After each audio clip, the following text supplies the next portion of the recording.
Today's topic is elastic and inelastic collision. हम चंद previous topic से कोलिजन को डिस्कस करते रहे हैं कि momentum before collision is equal to momentum after collision, और इस तरह के बहुत से केसेस जो हैं हमने प्रीवियस के अंदर टॉपिक्स के अंदर कोलिजन के टॉपिक्स को डिस्कस किया। हम यहाँ पे अब कोलिजन की डिफरेंट टाइप्स को डिस्कस करते हैं, इलास्टिक और इनइलास्टिक कोलिजन, जो दो डिफरेंट टाइप्स हैं। इसको एक्सप्लेन करने के लिए मैं एक एग्जांपल कंसीडर करता हूं। मैं एक बॉल को जब थ्रो करता हूं, वॉल के साथ हिट करता हूं, तो बॉल अप्रोक्सीमेटली सेम पोजीशन पे रीबाउंड हो जाता। दिस मींस कि वो जिस काइनेटिक एनर्जी से मूव करके गया था उसी काइनेटिक एनर्जी से वापस आ गया है। तो मैं ये कह सकता हूं कि काइनेटिक एनर्जी अप्रोक्सीमेटली क्या है, कंजर्व्ड है। अदरवाइज होता क्या है, माइनर सा जो चेंज आता है, जो माइनर सा डिक्रीज आता है उसकी लेंथ के अंदर, जहां से फेंका था वो उस पोजीशन से थोड़ा सा पहले ही रिटर्न हो जाता है। डिस्टेंस में माइनर सा जो चेंज आता है वो किसकी वजह से है, क्योंकि जब वो वॉल के साथ हिट करता है तो माइनर सी साउंड प्रोड्यूस होती है। कुछ काइनेटिक एनर्जी का पार्ट उस साउंड के अगेंस्ट क्या हो जाता है, लॉस हो जाता है। तो यहां से हम कोलिजन को डिफाइन करते हैं। अगर कोई ऐसी कोलिजन, इनइलास्टिक कोलिजन क्या है, ऐसी कोलिजन जिसमें काइनेटिक एनर्जी क्या हो, कंजर्व हो, उसे हम क्या कहते हैं, elastic collision. In ideal case when no kinetic energy is lost, the collision is said to be perfectly elastic. क्योंकि नॉर्मल रूटीन के अंदर, हमारी डेली लाइफ के अंदर जब भी दो बॉडीज कोलाइड करती हैं तो small amount of energy sound के अगेंस्ट लॉस हो जाती है, जो कि हम निग्लेक्ट नहीं कर सकते। नॉर्मली हम उस साउंड के अगेंस्ट जो एनर्जी है उसे क्या करते हैं, निग्लेक्ट कर देते हैं।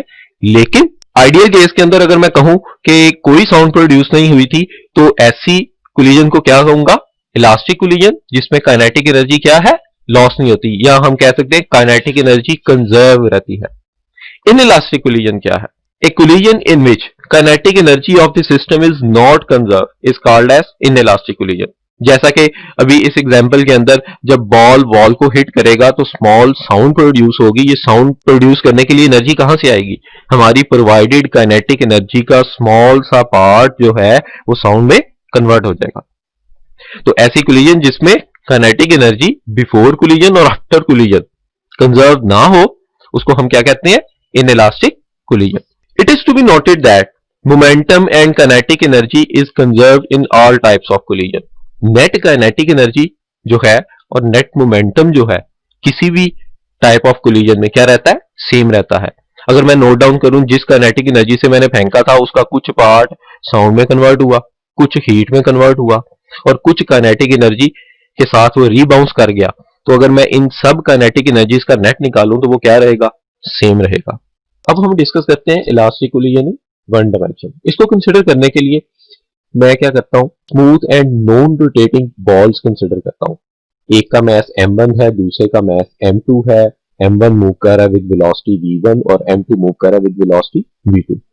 सबसे पहली बात ये आती है कि स्मूथ बॉल क्यों कंसीडर किए। स्मूथ इसलिए कंसीडर किया कि इनके ऊपर फ्रिक्शनल फोर्सेस जो है, एयर फ्रिक्शन वगैरह जो है वो कम से कम एक्ट करे, ना होने के बराबर हो।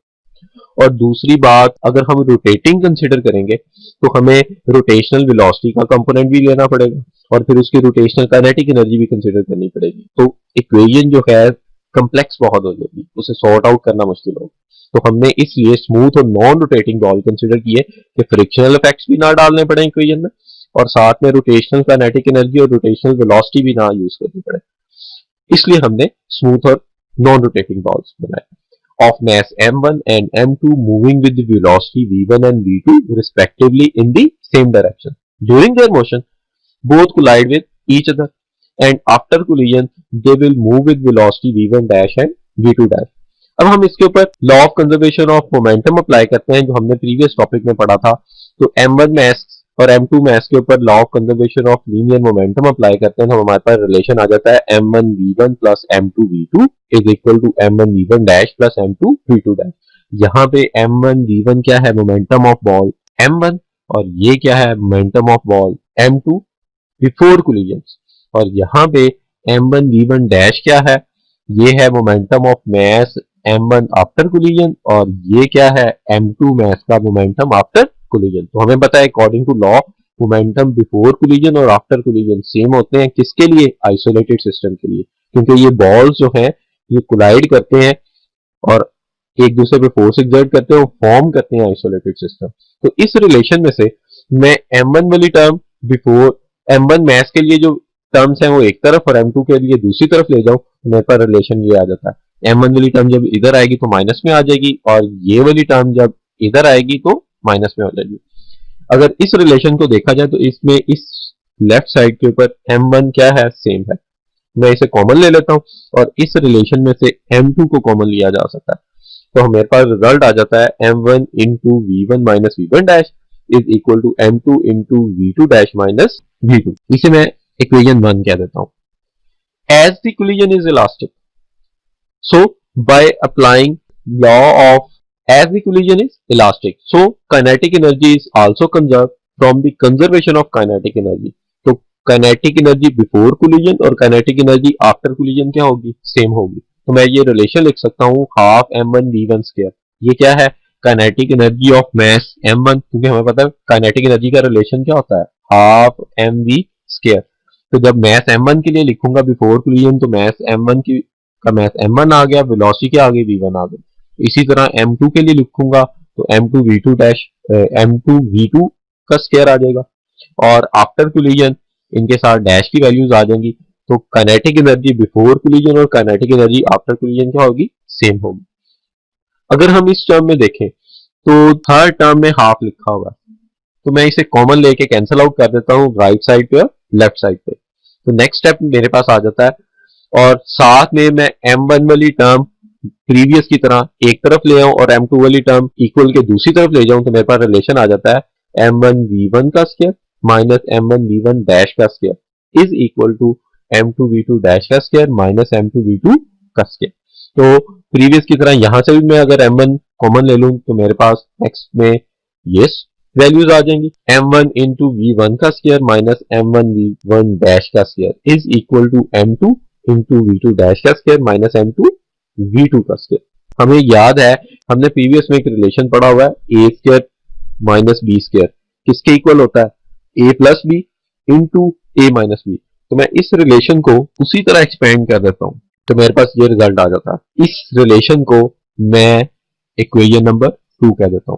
इक्वेशन 2 को 1 पे डिवाइड करें तो ये वाले पोर्शंस जो हैं वो कैंसल आउट हो जाएंगे क्योंकि उस रिलेशन में m1 into v1 minus v1 dash था और m2 into v2 dash minus v2 था। तो m2 m1 के अलावा साथ ये वाली रिलेशंस भी क्या है, कैंसल आउट हो जाएंगी।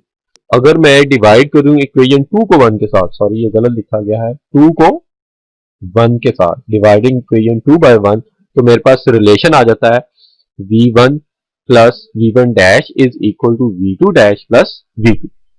तो यहां से मैं बिफोर कोलिजन की वेलोसिटीज एक तरफ ले जाऊं और आफ्टर कोलिजन की दूसरी तरफ तो रिलेशन आ जाता है v1 minus v2 is equal to v2 dash minus v1 dash. और अगर मैं इस टर्म में से माइनस कॉमन ले लूं तो मेरे पास आ जाता है minus into v1 dash minus v2 dash.